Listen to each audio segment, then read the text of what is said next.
In the endless grasslands of Mongolia, where survival depended on strength, courage, and loyalty, a boy was born around 1162. His name was Temujin. No one could have imagined that this young boy would one day become Genghis Khan, the founder of the largest contiguous empire in history. Temujin was born near the Onon River into the Borjigin clan. His father, Yasugi, was a respected tribal leader and a skilled warrior. His mother, Holun, was known for her wisdom and determination.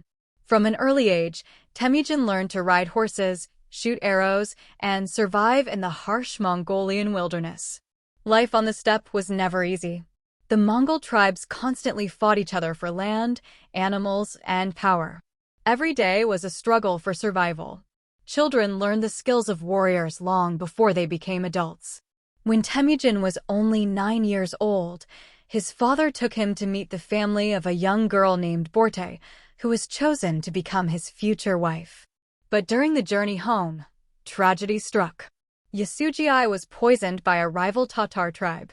Before reaching home, he died. His death changed everything. Without their leader, Temujin's family lost the protection of the tribe. The clan abandoned Holun and her children, leaving them alone on the vast Mongolian plains. They had no horses, no army, and very little food.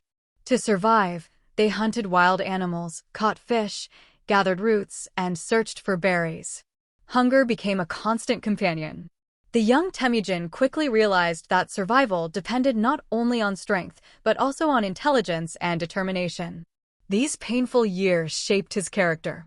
While many children dreamed of comfort, Temujin dreamed of power, not for wealth, but so that no one could ever abandon his family again.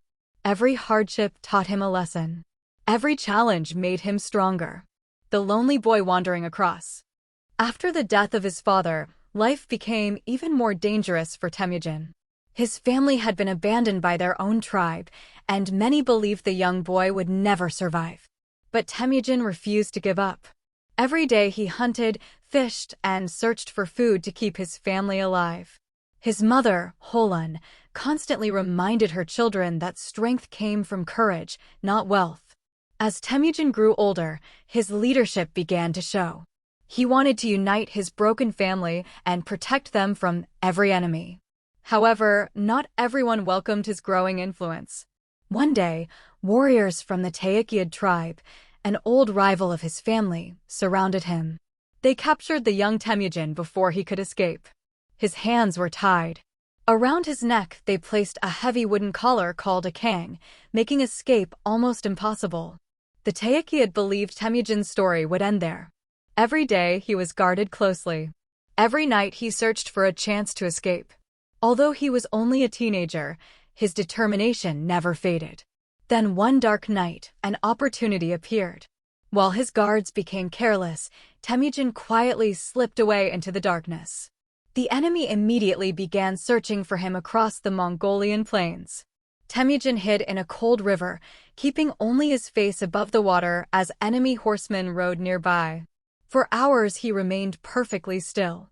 Finally, a local man named Sorkin Shira found him. Instead of betraying Temujin, he chose to help him. Sorkin Shira secretly hid the young prisoner inside his home. He removed the heavy wooden collar and gave Temujin food, clothing, and a chance to recover. This act of kindness changed Temujin's life forever. He realized that loyalty was more valuable than fear. Years later, after becoming Genghis Khan, Temujin never forgot the people who had helped him during his darkest days. He rewarded loyal followers Gennaro. After escaping from captivity, Temujin knew his life had changed forever. He had survived hunger, betrayal, and imprisonment. Now it was time to fulfill the promise his father had made years earlier. He traveled across the Mongolian steppe to find Borte, the girl who had been promised to him in marriage. When Temujin arrived, Borte recognized him immediately. Despite the hardships he had endured, she saw the determination in his eyes. The two were married, beginning a partnership that would shape the future of history. As a wedding gift, Borte's family gave Temujin a valuable black sable coat. Although it seemed like an ordinary gift, Temujin understood its true value. Instead of keeping it for himself, he presented the coat to Togrul Khan, also known as Ong Khan, the powerful ruler of the Karaite tribe and an old ally of Temujin's father. This single decision changed everything. Impressed by Temujin's respect and wisdom, Togrul Khan accepted him as an ally and promised military support whenever he needed it. For the first time since his father's death, Temujin was no longer alone. Soon after, Temujin reunited with his childhood friend Jamuka. According to Mongol tradition, they became Anda blood brothers, bound by loyalty stronger than family. Together, they dreamed of uniting the divided Mongol tribes. They hunted together. They trained together. They fought together. For a time, it seemed nothing could separate them. Temujin's reputation began to spread across the Mongolian plains. More warriors joined him because they admired his courage, honesty, and leadership. Unlike many tribal chiefs, Temujin rewarded people based on loyalty and ability, not on family background. This new way of leading attracted many followers. But success also created enemies.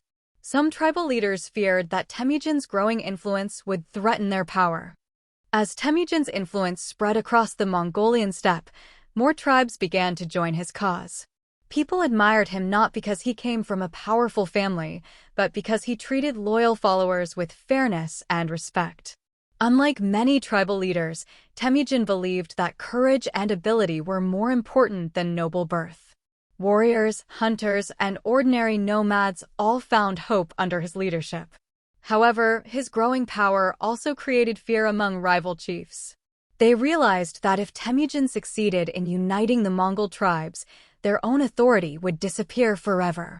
Secret alliances were formed against him, and old friendships slowly turned into dangerous rivalries. Even Jamuka, the man who had once sworn eternal brotherhood with Temujin, began to follow a different path. Jamuka believed only noble bloodlines should rule the Mongols, while Temujin believed every loyal and capable warrior deserved a chance to rise. Their different visions made conflict inevitable. Despite these growing tensions, Temujin never abandoned his dream. He traveled from tribe to tribe, earning trust through honesty, courage, and discipline. Every victory brought new followers. Every hardship made his army stronger. His soldiers knew that Temujin would never leave them behind on the battlefield, and because of that, they were willing to fight for him until the very end. The young warrior who had once searched for berries to survive was now becoming one of the most respected leaders on the Mongolian steppe. The years of hunger, loneliness, betrayal, and captivity had not broken him. They had forged him. Temujin understood something that many rulers never learned. An empire is not built by fear alone. It is built through loyalty, trust, and strong leadership. Soon, the greatest gathering of Mongol tribes would take place. The chiefs of the steppe would meet to decide the future of Mongolia.